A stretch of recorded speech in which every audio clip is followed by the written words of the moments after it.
तर आज मी तुमच्यासोबत मटकीच्या भाजीची रेसिपी मुगाच्या भाजीची रेसिपी शेअर करणार आहे. तेलामध्ये जिरे राई तळतळल्यानंतर टोमॅटो आपण ॲड केला आणि आपण आज कांदा अजिबात यूज करणार नाही आहोत. टोमॅटो फ्राय झाल्यानंतर खोबरं, लसूण आणि अद्रकचं जे वाटण होतं ते आपण इथे ॲड करून टाकलं.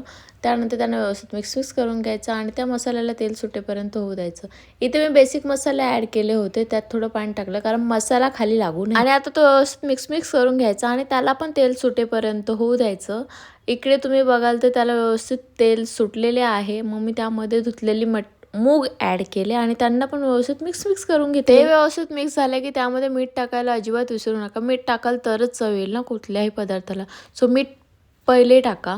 मीठ टाकल्यानंतर त्यांना पण व्यवस्थित सर्व काही मिक्स करून घ्या आणि त्यामध्ये जे मिक्सरच्या भांड्यात मी वाटण काढले त्याच भांड्यातून थोडेसे पाणी त्यात टाकले आणि त्यावरती मस्त त्यांना मिक्स करून त्यावरती झाकण ठेवून मस्तपैकी त्याला स्लो गॅसवरती शिजू दिले. भाजी रेडी होतेच आहे म्हटलं तोवर आपण सुकामेवा भिजवून घेऊया. हा म्हणजे उद्या सकाळी मला खायला काम येईल. तर मी ते 4 काजू, 4 बदाम, 2 अक्रोड, 1 अंजीर असं सर्व भिजवलं होतं. आणि सर्व ड्रायफ्रूट आम्ही एकाच डब्यामध्ये ठेवलेले आहेत कारण कुणाला एकटं फील होऊ नये म्हणून त्यांची काळजी घेतली आहे. तर इकडे एवढे सर्व ड्रायफ्रूट मी भिजत घातले. त्यानंतर मी चपात्या बनवायला घेतल्या होत्या आणि माझी भाजी रेडी झाली होती. मी तुम्हाला भाजी दाखवायलाच विसरली आहे. So sorry.